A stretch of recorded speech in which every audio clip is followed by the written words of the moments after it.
Modifier নিয়ে আজকের ক্লাসটা দেখো, সব সমস্যা আজকে সমাধান করে দিচ্ছি। দেখো, মডিফায়ারের প্রথম যে রুলসটা আসে সেটা হলো ফ্রি মডিফাই দ্য নাউন। দেখবা যে অনেক বোর্ডের 10টার মধ্যে 5টা 6টা 7টা 8টা পর্যন্ত ফ্রি মডিফাই দ্য নাউন আসে। তাহলে নাউনকে পৃথিবীতে একজনেই মডিফাই করে, সেটা হলো অ্যাজেক্টিভ। কারণ কি বলেছি, নাউনকে মডিফাই করে অ্যাজেক্টিভ। এখন তুমি বলবা যে ভাইয়া আমি কেমনে নাউন চিনব? নাউন চেনার উপায়গুলো আমরা এখানে দিয়ে দিয়েছি। দেখো, এরা যদি ফুল অ্যান্ড ইপ O slash IC able ED L থাকলে এরা হলো অ্যাজেক্টিভ। হেল্পফুল অ্যাজেক্টিভ ফুল আছে, ট্যালেন্ট অ্যাজেক্টিভ অ্যান্টি আছে, অ্যাক্টিভ অ্যাজেক্টিভ টিপ আছে, জেনারুস অ্যাজেক্টিভ ও ইউএস আছে, হোপলেস লেস আছে, ফ্যান্টাস্টিক আইসি আছে, অ্যাবল অনারেবল অ্যাজেক্টিভ অ্যাবল আছে, এডুকেটেড ইডি আছে, তাহলে সেটা অ্যাজেক্টিভ। জেনারেল এল থাকলে সেটা অ্যাজেক্টিভ। তাহলে এগুলো অ্যাজেক্টিভ চেনার উপায়। অ্যাজেক্টিভ নিয়ে আমাদের আরেকটা ক্লাস আছে, সেটাও তোমরা দেখে ফেলিও। বলছি, যদি ফ্রি মডিফাই দ্য নাউন লেখা থাকে সেখানে উত্তর একটা হবে, সেটা হলো অ্যাজেক্টিভ। কারণ নাউনকে এই পৃথিবীতে একজনেই মডিফাই করে, সেটা হলো আসলে কে? অ্যাজেক্টিভ। সেটাকে বলো তো অ্যাজেক্টিভ। তোমরা এখানে আসলে যেটা করো, ফ্রি মডিফাই পোস্ট মডিফাই এটা বুঝতে বুঝতে তোমরা আসলে মডিফায়ার ভুলে যাও। আজকে তোমরা আমার ক্লাসটা দেখো, আজকে আমি ট্রিক্স টিপস বেসিক তার বোর্ড প্রশ্ন প্র্যাকটিস আজকের ক্লাসের পরে এইচএসসির কোনো স্টুডেন্টস মডিফায়ার নিয়ে ঝামেলায় পড়বা না ইনশাল্লাহ। আজকের ক্লাসটা দেখো। আচ্ছা, আমি বলেছি কক্সবাজার ইজ রিয়েলি প্লেস, তাহলে প্লেসটা হলো নাউন। তাহলে কেমন place? Pre modify the noun, উত্তরটা দিতে হবে অ্যাজেক্টিভ। কেমন place? Beautiful, wonderful, scenic, marvellous, gorgeous. কেমন? হি ইজ এ বয়, এখানে বলছে ফ্রি মডিফাই দ্য নাউন। তাহলে he is a good boy, he is a bad boy, he is a brilliant boy, he is a religious boy, he is a talented boy. Adjective লাগবে যে আমাকে, যখন সে বলছে free modify the noun, তাহলে আমার উত্তরটা কি হইতে হবে? অ্যাজেক্টিভ হইতে হবে। 1 নম্বর রুলস গেছে। 2 নম্বর রুলস বলছি, দেখো 2 নম্বর রুলসে আমি বইয়ের 3টা রুলসকে একসাথে নিয়ে এসেছি। এদের নাম দিয়েছি আমি পিপিজি। কি বলো তো? পিপিজি পরীক্ষায় প্রতি বোর্ডে আসে। Present participle gerund. যখন ওরা আমাদেরকে বলে ইউজ এ প্রেজেন্ট পার্টিসিপল অথবা ইউজ পার্টিসিপল অথবা ইউজ জিরান্ড, এখান থেকে যেটা বলুক নাই কেন তুমি ভার্বের সাথে আইএনজি দিবা। ভার্বের সাথে কি দিবা? আইএনজি। কি বলো? পার্টিসিপল, প্রেজেন্ট পার্টিসিপল, জিরান, সংক্ষেপে পিপিজি দিয়ে মনে রাখবা। কি দিয়ে? পিপিজি। পিপিজি মানে কি? পার্টিসিপল, প্রেজেন্ট পার্টিসিপল, জিরান সমান ভার্বের সাথে আইএনজি। তাহলে গো দিব না গোয়িং, রিড দিব না রিডিং, প্লে দিব না প্লেয়িং, কমপ্লিট দিব না কমপ্লিটিং। ওকে, আচ্ছা। কিন্তু যদি পাস্ট পার্টিসিপল বলে, তখন ভার্বের সাথে ভার্বের ফার্স্ট পার্টিসিপল ফর্ম দিতে হবে। রাইটের ভার্ব 3 রিটেন, গোয়ের ভার্ব 3 গান, ডুয়ের ভার্ব 3 ডান। ওকে, তাহলে ভার্ব 3 দিতে হবে। এটা মনে রাখবে পিপি দিয়ে। পিপি সমান ভার্ব 3, পিপি সমান ভার্ব 3। পিপিজি যদি বলে, পার্টিসিপল, প্রেজেন্ট পার্টিসিপল, জিরান যদি বলে, তখন ভার্বের সাথে আইএনজি। কিন্তু যদি পাস্ট পার্টিসিপল বলে, পিপি বলে, তখন ভার্বের verb 3 form past participle form হবে। 3টা রুলস চলে গেছে। কত সহজ না? অথচ এগুলো তোমরা মডিফায়ার পরও কত হাজার রুলস দিয়ে। US an article, US an article বললে আর্টিকল 3টা আর কি, এ এন দা। এ কোথায় বসে? ভাওয়েলের মতো উচ্চারণ হলে এন, কনসোনেন্টের মতো উচ্চারণ হলে নির্দিষ্ট করে বোঝালে দা। আর্টিকলের ক্লাসটা অবশ্যই দেখে ফেলবা, যেহেতু তোমাদের গ্রামারের প্রথম টপিক্সটা আর্টিকল। অসাধারণ একটা ক্লাস দিয়েছি। আমাদের ফেসবুক পেজও দেওয়া আছে, মানিক্স ইংলিশ লাভার্স ইউটিউব চ্যানেলও দেওয়া আছে। এবং বলে রাখি, আমাদের কিন্তু একটা ফ্রি ইংলিশ কোর্স চলতেছে। ফ্রি, একেবারেই ফ্রি। 10,000 টাকার কোর্স ফ্রিতে করাই দিচ্ছি আমরা। তোমরা সবাই সেখানে ভর্তি হয়ে যাবা। কমেন্টে ক্যাপশনে বিস্তারিত দেওয়া আছে। 5 নাম্বার হলো ইউজ এ ডেমনস্ট্রেটিভ। যখন আরও আমাদেরকে ডেমনস্ট্রেটিভ বলে, তখন 4টা বসাবা। কয়টা? 4টা। ডেমনস্ট্রেটিভ মানে this, that, this, those. Demonstrative বলে কি কি বসাবা? This, that, this, those, this, that, this, those. এখানে লিখে দিয়েছি, দেখো। দিস, দ্যাট হলো সিঙ্গুলার, একজনের জন্য, একটির জন্য। দিস, দোস হলো প্লোরাল, অনেকগুলোর জন্য। আবার দিস হলো ভার্ব 1 প্রেজেন্ট ফর্মের জন্য, দ্যাট দোজ হলো ভার্ব 2 ফার্স্ট ফর্মের জন্য। তাহলে দিস দ্যাট এরা হলো সিঙ্গুলার, দিস দোজ এরা হলো প্লোরাল। মনে রাখবে কিভাবে জানো? দিস দ্যাটে কিন্তু অক্ষর হলো 4টা করে, দিসে 4টা, TSIS 4টা করে, অর্থাৎ কম করে আছে, তাই এগুলো কমের জন্য করবা, একটার জন্য করবা, সিঙ্গুলারের জন্য করবা। TSESE এখানে 5টা অর্থাৎ বেশি করে আছে, প্লোরালের জন্য করবা অর্থাৎ একের অধিকের জন্য দিবা। সহজ করে মনে রাখবা কেমন? This that singular, this those plural. আবার দেখো দিস এরা হলো verb 1 present form, that those এরা হলো ফার্স্ট ফর্ম ভার্ব 2। তাহলে ডেমনস্ট্রেটিভ বলে 4টা বসাবো, this that, this those, this that, this those. Okay, আচ্ছা 5 নাম্বার রুলস গেছে। এত সহজ করে 6 নাম্বার প্রতি বোর্ডে আসে, ইন্টেন্সিফায়ার থাকলে বেড়ে বসাই দিবা, কিচ্ছু বোঝার দরকার নেই। ইন্টেন্সিফায়ার থাকলে কি বসাই দিবা? বেড়ে, কিছু রুলস গ্রামার কিচ্ছু বোঝার দরকার নাই। ইন্টেন্সিফায়ার থাকলে ফুলি এনাফ গ্রেট রিয়েলি অনেক কিছু দেওয়া যায়, ইন্টেন্সিফায়ার থাকলেই বেড়ে বসাই দিবা, ইন্টেন্সিফায়ার থাকলেই বেড়ে বসাই দিবা, কিচ্ছু বোঝার দরকার নাই। এবার আসো কোয়ান্টিফায়ার যদি বলে, কি বললে 7 নাম্বার কি বলছি? কোয়ান্টিফায়ার মানে সংখ্যা বা পরিমাণ। কোয়ান্টিফায়ার মানে কি? সংখ্যা বা পরিমাণ। Any, many, some, several, few, a lot, little, all, every, 1 2 3 4 5 6 7 এরা হলো কোয়ান্টিফায়ার, সংখ্যা বা পরিমাণ। আমার সাথে সাথে বলো 1 2 3 4 5 6, এরপর যা যা আছে তারা any, many, some, several, few, a lot, little, all, every এরা হইল কোয়ান্টিফায়ার। এরা কি বলতো? কোয়ান্টিফায়ার। কোয়ান্টিফায়ার মানে সংখ্যা বা পরিমাণ। যদি ডিটারমিনার বলে, যদি কি বলে? ডিটারমিনার বলে, কি বলে বলো তো? ডিটারমিনার বলে, তাহলে কোয়ান্টিফায়ার আর্টিকল পসেসিভ ডেমনস্ট্রেটিভ।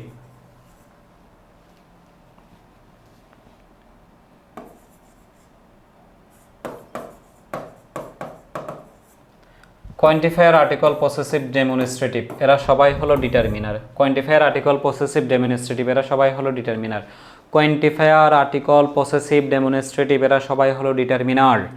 অর্থাৎ ডিটারমিনার কষলে তোমাকে কোয়ান্টিফায়ার আর্টিকল পসেসিভ ডেমনস্ট্রেটিভ এখান থেকে যে কোনো একটা বসাইতে হইতে পারে। ওকে, যদি বলে ইউজ পসেসিভ, পসেসিভ বললে 7টা, হিস, হার, দিয়ার, ইউর, মাই, ইটস, আওয়ার। বলো হিস, হার, দিয়ার, ইউর, মাই, ইটস, আওয়ার। এগুলো তোমাকে মুখস্থ রাখতে হবে, তো সহজ আছে, কয়েকটা প্রনাউন মাত্র। তাহলে পসেসিভ বললে পসেসিভগুলো বসাবা। কি কি? হিস, হার, দিয়ার, ইউর, মাই, ইটস, আওয়ার। কি কি বলছে বলো? হিস, হার, দিয়ার, ইউর, মাই, ইটস, আওয়ার। ওকে, তাহলে country, our country, his country, his works, their life. কেমন? পসেসিভ বললে হিস, her, their, your, my, its, hour. যদি ইনফিনিটিভ বলে, যদি ইনফিনিটিভ বলে তাহলে 2 প্লাস ভার্ব 1। যদি ইনফিনিটিভ বলে 2 প্লাস ভার্ব 1। ইনফিনিটিভ মানে 2 প্লাস ভার্ব 1। সাম প্রপার স্টেপ, কিছু পদক্ষেপ শুড বি টেকেন, নিতে হবে। ব্র্যাকেটে বলছে ইনফিনিটিভ করাপশন, দুর্নীতি বন্ধ করতে। তাহলে টু স্টপ, দুর্নীতি দূর করতে।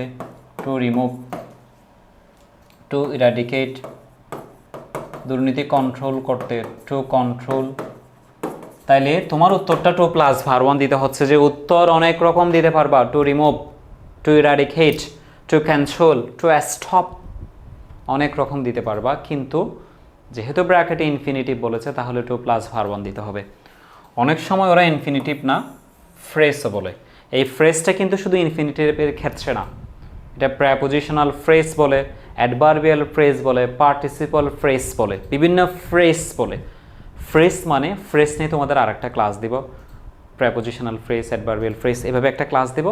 আপাতত সহজে মনে রাখো, ফ্রেজ হলো এ গ্রুপ অফ ওয়ার্ডস, শব্দগুচ্ছ, a group of words. Random, randomly, এটা হলো শব্দ। অ্যাট র্যান্ডম, এটা হলো ফ্রেজ। ঠিক আছে? টু স্টপ, এটা হলো ইনফিনিটিভ। যদি বলি টু স্টপ করাপশন, এটা হলো ইনফিনিটিভ ফ্রেজ। কথা বুঝছো? তাহলে যদি বলি শুধু টু সলভ, তাহলে এটা হলো ইনফিনিটিভ। যদি বলি টু সলভ দিস প্রবলেম, এটা হলো ইনফিনিটিভ ফ্রেজ। কথা বুঝছো? তাহলে ফ্রেজ হলো এ গ্রুপ অফ ওয়ার্ড, এক বা একাধিক শব্দ যুক্ত থাকে। ফার্স্ট মডিফাই দ্য ভার্ব অথবা অ্যাডজেক্টিভ। অ্যাডজেক্টিভটা কম আসে, বেশিরভাগ আসে যে ভার্ব। ভার্বকে মডিফাই করে যে অ্যাডভার্ব। অ্যাডভার্ব মানে শব্দের শেষে অ্যালওয়াই থাকবে। Generally, usually, normally, specially, equally, nearly, only. তাইলে ভার্বকে মডিফাই করে অ্যাডভার্ব। অনেক সময় পরীক্ষায় থাকবে যে অ্যাডজেক্টিভও থাকবে। তাহলে ভার্বকে মডিফাই করতে বললে অ্যাডভার্ব বলবা, অ্যাডজেক্টিভকে মডিফাই করতে বললে অ্যাডভার্ব বলবা। অ্যাডজেক্টিভ মানে আপাতত মনে রাখো শব্দের শেষে অ্যালওয়াই। যদিও বা আমরা তো এটা জানি, আমি তোমাদেরকে আগের ক্লাসে পড়িয়েছি নাউনের সাথে অ্যালওয়াই থাকলে অ্যাডজেক্টিভ, কিন্তু অ্যাডজেক্টিভের সাথে অ্যালওয়াই থাকলে অ্যাডভার্ব। তবে বেশিরভাগ অ্যালওয়াইয়ের শ্বাসে সাধারণত অ্যালওয়াই থাকলে সেটা আসলে অ্যাডভার্ব হয়। কিছু অ্যাডভার্ব তোমাদের মডিফায়ারে কাজে লাগবে, কিছু অ্যাডভার্ব মডিফায়ারে কাজে লাগবে, কিছু অ্যাডভার্ব মডিফায়ারে কাজে লাগবে, কিন্তু এদের শেষে অ্যালওয়াই নাই। মনে রাখবা যে ও আপনান, ও আপনান। তোমাদের অনেকের, আমাদের অনেকের ভাই ভাগনার নাম আছে আপনান, তাকে আদর করে ডাকতেছে ও আপনান। ও দিয়ে হলো অফেন, এ দিয়ে অলরেডি, অলওয়েজ, ভি দিয়ে ভ্যারি, অ্যান্ড দিয়ে নেভার, এ দিয়ে অলমোস্ট, অলওয়েজ, অ্যান্ড দিয়ে নো, নট, নট অনলি। এরও অ্যাডভার্ব, তবে উইথআউট অ্যালওয়াই, অর্থাৎ এলওয়াই ছাড়া অ্যাডভার্ব। বেশিরভাগ অ্যাডভার্বে বলেছে অ্যালওয়াই থাকে। কিছু অ্যাডভার্ব আমাদের কাজে লাগবে, তবে তাদের শেষে অ্যালওয়াই নাই। মনে রাখবা কি দিয়ে? ও আপনান দিয়ে। আমি কি কি বলছি বলো। যদি ভার্বকে মডিফাই করতে বলে তাহলে উত্তর অ্যাডভার্ব দিবা। যদি অ্যাডজেক্টিভকে মডিফাই করতে বলে তখন অ্যাডভার্ব দিবা, শব্দের শেষে অ্যালওয়াই দিবা। অ্যালওয়াই না থাকলে, অ্যালওয়াই বলা শব্দ এখানে কাজে না আসলে ও আপনান দিয়ে যা বলছি সেগুলো মনে রাখবা। ও আপনান কারা? তা যাদের শেষে অ্যালওয়াই আছে, কিন্তু যাদের শেষে অ্যালওয়াই নাই কিন্তু ওরা অ্যাডভার্ব, ওদেরকে অ্যালওয়াই দিয়ে। আচ্ছা, 13 নাম্বার বলো। 13 নাম্বার নাউন অ্যাডজেক্টিভ। এই নাউন অ্যাডজেক্টিভ কি এটা বুঝাইতে আমরা যখন কলেজ লাইফে পড়ছি আমাদের মাথা খারাপ হয়ে গেছে। নাউন অ্যাডজেক্টিভ 2 ক্লাস করাইছে আমাদেরকে, বুঝছো? নাউন অ্যাডজেক্টিভ মানে কি? তোমরা বলবো যে ভাইয়া নাউন তো নাউন, অ্যাডজেক্টিভ অ্যাডজেক্টিভ, আবার নাউন অ্যাডজেক্টিভ এটা কি মিললে জিললে একসাথে হয়ে গেছে কেন? এটা মূলত দুইটা নাউন একসাথে থাকে বিদায়, দুইটি নাউন যদি একসাথে থাকে প্রথমটিকে আমরা অ্যাডজেক্টিভ বলে ফেলি, এটার নামই হলো নাউন অ্যাডজেক্টিভ। কারণ আমরা জানি যে পৃথিবীতে নাউনের আগে যেটাই বসে সেটা অ্যাডজেক্টিভ, সেটা নাউন হলো অ্যাডজেক্টিভ, এই জন্য এটার নাম হলো নাউন অ্যাডজেক্টিভ। আমি যদি বলি ফুড অ্যাডাল্টারেশন, তাহলে ভালো করে বুঝো আসলে ফুডটাও এখানে নাউন, অ্যাডাল্টারেশনও নাউন। যেহেতু অ্যাডাল্টারেশন নাউন, নাউনের আগে ফুডটা বসেছে নাউন, এজন্য এটা হয়ে যাবে যে নাউন অ্যাডজেক্টিভ। তাহলে মূলত নাউন অ্যাডজেক্টিভ বসাইতে বললে তুমি একটা নাউন বসাবা। স্কুল লাইব্রেরি, স্কুলও noun, library noun. School magazine, স্কুলও নাউন, ম্যাগাজিনও নাউন। ঢাকা ইউনিভার্সিটি, ঢাকাও নাউন, চট্টগ্রাম, ঢাকা নাউন, ইউনিভার্সিটিও নাউন। চট্টগ্রাম সিটি, চট্টগ্রামও নাউন, সিটিও নাউন। দুইটা নাউন একসাথে থাকলে প্রথম নাউনটা হয়ে যায় অ্যাডজেক্টিভ, এটার নামই হলো নাউন অ্যাডজেক্টিভ। তার মানে কি? যদি তোমাকেও যদি পরীক্ষায় বোর্ডে যদি লিখে দেয় মডিফায়ারে use a noun adjective, use a noun adjective, তাহলে তুমি একটা নাউন বসাবা, তুমি একটা নাউন বসাবা। কি বসাবা? নাউন বসাবা, আর কিছু বোঝার দরকার নাই। মূলত দুটি নাউন একসাথে থাকলে প্রথম নাউনটিকে আমরা অ্যাডজেক্টিভ বলি, যার নাম হলো নাউন অ্যাডজেক্টিভ। নাউন অ্যাডজেক্টিভ মানে মূলত একটা নাউন বসাবা। এখানে ফুড ও অ্যাডাল্টারেশন দুটি নাউন, তাই ফুডকে আমরা বলছি নাউন অ্যাডজেক্টিভ। তাই সহজে মনে রাখবে নাউন অ্যাডজেক্টিভ মানে হলো একটা নাউন দিতে হবে। নাউন অ্যাডজেক্টিভ মানে একটা নাউন দিতে হবে। অনেক সময় আমাদের ওরা বলে যে ইউজ অ্যাপোজিটিভ অথবা use appositive, noun appositive, use apposition, apposition, appositive, noun apposition বা নাউন অ্যাপোজিটিভ যেটাই বলুক না কেন, বেশি বলে যে ইউজ অ্যাপোজিটিভ, তাহলে অতিরিক্ত একটা তথ্য দেওয়া। ওখানে যদি ব্যক্তি দেওয়া থাকে ওই ব্যক্তির সম্পর্কে একটা তথ্য দিয়েছ, বস্তু দেওয়া থাকলে একটা বস্তু সম্পর্কে তথ্য দিয়ে দিয়েছ। মনে করো ওখানে বলা আছে মিস্টার তারেক রহমান, তুমি বলবা যে the prime minister of Bangladesh, কেমন? এরকম ওই ব্যক্তি বা বস্তু কিনে একটা কি দেওয়া, তথ্য দেওয়া। তো ওখানে বলা আছে যে ট্রিস, তাহলে তুমি বলছো কি without trees we can not live, গাছ ছাড়া আমরা বাঁচতে পারি না। অর্থাৎ যেটা দিবে ওটার সম্পর্কে একটা তথ্য দেওয়া। কাজী নজরুল ইসলামের পাশে বলে দিছে যে অ্যাপোজিটিভ, তুমি বলবা যে our national poet, hour great poet, a famous poet, A celebrated poet, কেমন? অর্থাৎ নজরুল সম্পর্কে তোমার থেকে একটা তথ্য চেয়েছে যেটার নাম হলো অ্যাপোজিটিভ। বইয়ের মতো ইউটিউবে অন্য জায়গায় আরও অনেক জায়গায় দেখবা, এত ঝামেলা পেছাল পারার দরকার নেই। তুমি মনে রাখবা যে অতিরিক্ত তথ্য দেওয়া, ওই ব্যক্তি বা বস্তু সম্পর্কে একটা ইনফরমেশন দেওয়া। অ্যাপোজিটিভ মানে হলো ব্যক্তি বা বস্তু কিনে একটা অতিরিক্ত তথ্য দেওয়া। যেমন কাজী নজরুল ইসলাম নিয়ে বলছে আমরা একটা অতিরিক্ত তথ্য দিই, ন্যাশনাল পোয়েট। বাতাস সম্পর্কে বলছে আমরা একটা অতিরিক্ত তথ্য দিই, it is an important element of the environment. মাত্র 17টা রুলস দিব, বুঝছো? প্রথম যে 10টা রুলস তোমাদেরকে পড়াইছি, 10টা বা এই 14টা, 95% এখান থেকেই আসে। আরও 3টা রুলস তোমাদের আমি পড়াই। Distributive pronoun, each, either, neither. Each মানে যারা আছে এরা সবাই, এদার মানে দুজনের মধ্যে দুজনই, নেইদার মানে দুজনের মধ্যে কেউ না। ডিস্ট্রিবিউটিভ প্রনাউন মানে কি বলছি? It's, either, neither. ইটস মানে সবাই, যারা আছে সবাইকে বোঝাবে। এইদার মানে দুজনকে বোঝাবে, ওরা দুজন আছে দুজনকে বোঝাবে। নেইদার মানে দুজনের মধ্যে দুজনকেই বোঝাবে না, কেউ করবে না কাজটা। 16 নম্বর হলো ইনডিফিনিট প্রনাউন, যারা অনির্দিষ্টভাবে বোঝায়। One, some, several, everybody, everyone, everything, somebody, someone, something. এটা হলো ইনডিফিনিট প্রনাউন, অনির্দিষ্টভাবে বোঝায়। আমি এনিবডি বললে কারো নাম বলছি, কাউকে আলাদা করে বোঝাইছে। সামবডি বললে কাউরে বোঝাইছে। তাহলে ফিক্স যখন হবে না, স্পেসিফিক করে যখন বলে না, সেটাকে ইনডিফিনিট প্রনাউন বলা হয়। 17 নম্বর দেখো, একেবারে লাস্ট রোলস আমাদের, মনে হয় 17 নম্বরের পর আর কিছু নাই। হ্যাঁ, কি বলছে? Adjective of numeral. Adjective of numeral 3 প্রকার: কার্ডিনাল, অর্ডিনাল, মাল্টিপ্লিকেটিভ। 1 2 3 4 5 6 7 8 9 10, এটা হলো কার্ডিনাল নাম্বার। কিন্তু যখন বলবো first, second, third, fourth, fifth, sixth, এটা হলো অর্ডিনাল নাম্বার। কিন্তু যখন সিঙ্গল, ডাবল, ট্রিপল, ফোরফল, মাল্টিপল, হেক্সাপল, কোয়ান্টাপল, তখন এটা হলো মাল্টিপ্লিকেটিভ নাম্বার। বুঝছো? তাইলে মডিফায়ার যেখানে তোমরা শত শত রুলস শিখে ফেলো, আমি তোমাদের 17টা রুলস দিয়েছি, এখানের বাইরে কোনো রুলস আসবে না। এর বাইরে যদি কোনো রুলস আসে, আমি তোমাদের এখনই বোর্ড প্রশ্ন প্র্যাকটিস করে দিচ্ছি। রুলসটা আমি যা পড়িয়েছি এগুলো আরও ভালো করে দেখো, বোর্ড প্রশ্নগুলো প্র্যাকটিস করে দিলে তোমাদের কাছে আরও সহজ হয়ে যাবে। ঠিক আছে? তাইলে এত ঝামেলার রুলস পড়ার দরকার নেই, আমাদের ক্লাসগুলো তোমরা দেখো। আমাদের একেবারে ফ্রি কোর্স চলতেছে, একেবারে পেইড কোর্সও আছে, আমাদের ফ্রি কোর্স চলতেছে, তোমরা সেখানে ভর্তি হয়ে যাও। ফ্রি কোর্সে অসাধারণ করেও আমরা পড়াচ্ছি। সেখানে আমাদের 30শে মে থেকে, ঈদের পর থেকে, কোরবানির পর থেকে ক্লাস শুরু হচ্ছে। তোমরা সবাই অবশ্যই ক্লাসগুলো করে ফেলো। ঠিক আছে?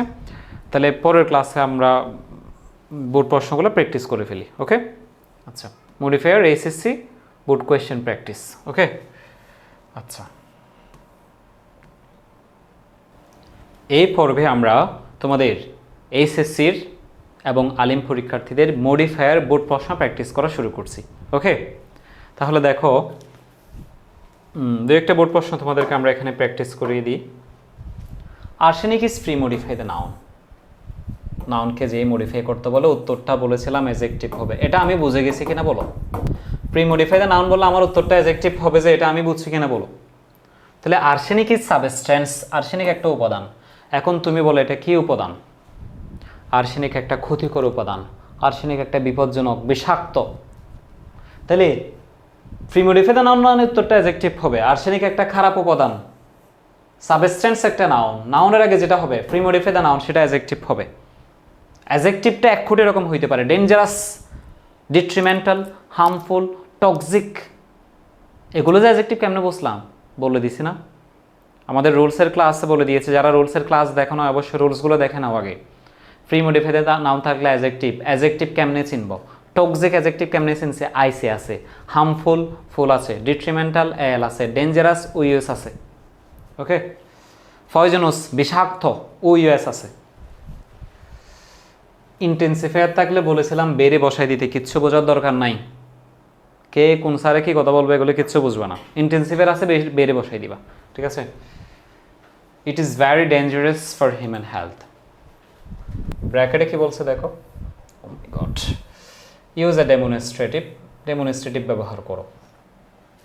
সাবস্টেন্স এই উপাদানটি, ডেমনস্ট্রেটিভ মানে দিস দ্যাট, দিস দোস। একটি হলে, সিঙ্গুলার হলে দিস দ্যাট, অনেকগুলো হলে দিস দোস। যেহেতু সাবস্টেন্স একটা সিঙ্গুলার, তাহলে এখানে আমরা দিস দিতে পারি। দিস সাবস্টেন্স এই উপাদানটি ফাউন্ড পাওয়া যায় in the water of table, নলকূপের পানিতে পাওয়া যায়। যে কোথায়? নলকূপের পানিতে। আচ্ছা, দেয়ার আর ভিলেজেস, অনেকগুলো গ্রাম আছে। ইন কান্ট্রি, আমাদের দেশে। ব্র্যাকেটে বলছে কোয়ান্টিফায়ার। আমি তোমাদের কোয়ান্টিফায়ার মানে কি বলছিলাম? সংখ্যা বা পরিমাণ, any, many, some, several, few, a lot, little, all, every. তাহলে there are many villages, there are many villages, there are many villages in country, আমাদের দেশে। ব্র্যাকেটে বলছে ইউজ পসেসিভ, পসেসিভ মানে his, her, their, your, my, its, our. Possessive মানে his, her, their, your, my, its, our. Possessive মানে কি বলো? His her their your my its our, যেহেতু আমাদের দেশ বুঝিয়েছে তাহলে আমরা এখানে কি দিব, our country. Most of our people, আমাদের দেশের বেশিরভাগ মানুষ। ব্র্যাকেটে বলা হয়েছে যে নাউন এজেক্টিভ, নাউন এজেক্টিভ মানে একটা নাউন দিতে হবে, নাউন এজেক্টিভ মানে একটা নাউন দিতে হবে। বলেছিলাম দুইটা নাউন একসাথে থাকে বিদায়, দুইটি নাউন একসাথে থাকে বিদায় প্রথম নাউনটা হয়ে যায় এজেক্টিভ, তার নাম দিয়েছি আমরা নাউন এজেক্টিভ। এজন্য পরীক্ষায় যখন নাউন এজেক্টিভ ইউজ করতে বলবে একটা নাউন দিয়ে দিবা, কিচ্ছু বোঝার দরকার নাই, কোনো গ্রামার বোঝার দরকার নাই, না একটা নাউন দিয়ে দিবা। মোস্ট অফ আওয়ার পিপল, আমাদের দেশের বেশিরভাগ মানুষ ট্রিবেল ওয়াটার, নলকূপের পানি পান করে। শহরে কি নলকূপ আছে? শহরে তুমি নলকূপ কই পাইবা? গ্রামের মানুষের কথা বলছে। তাহলে ভিলেজ পিপল, ভিলেজটা একটা নাউন না? তাহলে ভিলেজ পিপল হয়ে গেছে তো। Village people, most of our village people drink table water as a result, এর ফলে মেনি অফ দেম, তাদের অনেকে suffering from arsenic problem. This problem, এই সমস্যাটি ইজ সাধারণত ফাউন্ড, পাওয়া যায় নর্থ বেঙ্গল, উত্তরবঙ্গের দিকে। বলছে আর্সেনিক সমস্যাটা সব দিকে তো পাওয়া যায়ই, তবে বেশিরভাগ পাওয়া যায় মনে হয় উত্তরবঙ্গের দিকে। ব্র্যাকেটে বলছে ফ্রি মডিফাই দ্য বাপ, বাপকে যে মডিফাই করে তার নাম হলো অ্যাডভার্ব। অ্যাডভার্ব মানে বেশিরভাগ অ্যাডভার্বে শেষে ওয়াই থাকে, যাদের শেষে ওয়াই নাই কিন্তু আমাদের কাজে লাগবে তাদের মনে রাখতে বলেছিলাম ও আপনান দিয়ে, মনে আছে কি? ও আপনান দিয়ে। তাহলে বেশিরভাগ আর্সেনিক সমস্যাটি উত্তরবঙ্গের দিকে পাওয়া যায়। Mostly, mainly, generally, normally, usually. We should take proper measures, আমাদের যথাযথ পদক্ষেপ নিতে হবে। ইনফিনিটিভ ফ্রেজ, শুধু ইনফিনিটিভ যদি বলতো, শুধু ইনফিনিটিভ যদি বলতো টু প্লাস ভার ওয়ান দিতাম। ফ্রেজের কারণে এ গ্রুপ অফ ওয়ার্ডস, এক বা একাধিক শব্দ দিতে হবে। We should take proper measures, আমাদের যথাযথ পদক্ষেপ নিতে হবে to solve this problem. To solve this প্রবলেমটা দিতে হবে ফ্রেজের জন্য, ইনফিনিটিভের জন্য দিয়েছি টু সলভ, দিস প্রবলেম দিতে হবে ফ্রেজের জন্য। We solve to solve this problem, to stop this problem.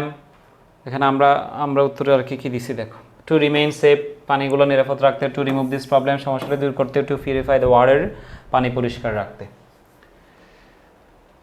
Government is trying, সরকার চেষ্টা করছে। টু মার্ক, চিহ্নিত করে দিতে। টিউবওয়েলস, নলকূপগুলোতে। হেভিং আর্সেনিক, যেখানে আর্সেনিক আছে। রেড কালার, লাল কালি দিয়ে। তোমরা দেখবা যে আমরা আগেও দেখতাম, ছোটোবেলায় বেশি দেখতাম যে সরকারের কিছু লোক এসে পানিগুলো টেস্ট করতো, হয়তো পানি সম্পদ মন্ত্রণালয় থেকে তারা আসতো, এসে পানিগুলোতে যদি আর্সেনিক দেখতো, খাওয়ার অনুপযোগী দেখতো, সেখানে লাল রঙের কালি দিয়ে দিত, ক্রস দিয়ে দিত। তো এখানে বলা হচ্ছে যে সরকার চেষ্টা করছে টিউবওয়েলগুলোতে যেখানে আর্সেনিক আছে সেগুলো রেড কালার দিয়ে ক্রস দিয়ে দিতে। পার্টিসিপল মানে ভার্বের সাথে I N G, participle, present participle, gerund মানে ভার্বের সাথে আইএনজি, ক্রস দিয়ে দিতে। ক্রসিং, সিলেক্ট করতে, সিলেক্টিং, মার্ক করতে, মার্কিং, আইডেন্টিফাই করতে, আইডেন্টিফাইং, পেন করতে, পেইন্টিং, ক্রস করতে, ক্রসিং, অনেক রকম দিতে পারবো, কিন্তু ভার্বের সাথে আইএনজি দিতে হবে। যদি ব্র্যাকেটে বলে যে use a participle, use a present participle অথবা ইউজ এ জিরান, তাহলে ভার্বের সাথে আইএনজি। পার্টিসিপল, প্রেজেন্ট পার্টিসিপল, জিরান মনে রাখতে বলেছিলাম পিপিজি দিয়ে। কি দিয়ে? পিপিজি দিয়ে। এরপর ভার্বের সাথে কি হয়? আইএনজি হয়। People should be refrain from, মানুষের বিরত থাকা উচিত, from drinking water of tube wells, নলকূপের পানি পান করা থেকে তাদেরকে বিরত থাকা উচিত। People should be refrain from, মানুষের বিরত থাকা উচিত, ড্রিঙ্কিং ওয়াটার, পানি পান করা থেকে, অফ টিউবওয়েলস, সেই সকল নলকূপের পানি, অর্থাৎ যেখানে আর্সেনিক আছে। ব্র্যাকেটে বলছে ডেমনস্ট্রেটিভ, কয়বার আসছে দেখো, ডেমনস্ট্রেটিভ এদিকে একটা আসছিল, আবার এখানে আসছে। টিউবওয়েলস প্লোরাল, আমি বলেছিলাম প্লোরাল থাকলে দিস অথবা দোস, দিস অথবা those, otherwise will suffer a lot. Dhaka board 2019 সালের প্রশ্ন। তাহলে দেখো মডিফায়ার নিয়ে তোমরা যে ভয় পাও সেটা আসলে ভয়ের কিছু না, খুব ইজিলি, সহজভাবে আমরা এগুলো প্র্যাকটিস করতে পারি। ঠিক আছে? তাইলে তোমাদের আর কোন বোর্ড তোমাদের প্র্যাকটিস করতে হবে সেটা বলবা, কোন বোর্ডে তোমাদের সমস্যা। একেবারে এইচএসসি দাখিলের 25 সাল পর্যন্ত যতবার পরীক্ষা হয়েছে কোন বোর্ড তোমাদের সমস্যা আছে আমাদেরকে জানাবা। আমাদের পেড বেস ফ্রি কোর্সে তোমরা ভর্তি হয়ে যাবা। তোমাদের ক্লাসগুলো আমাদের মানিক্স ইংলিশ লাভার্স ইংরেজির 200 নম্বরে তোমরা ফ্রিতে প্রস্তুতি নিতে পারবা। ইউটিউব চ্যানেল, ফেসবুক পেজ, তোমরা সেখানে ইউটিউবে গিয়ে ক্লাসগুলো দেখে ফেলবা, লাইক, কমেন্ট, শেয়ার করবা। যদি ভালো লাগে আমাদের ক্লাসগুলো তোমাদের বন্ধুদেরকে সাজেস্ট করবা। ধন্যবাদ সবাইকে, আসসালামু আলাইকুম।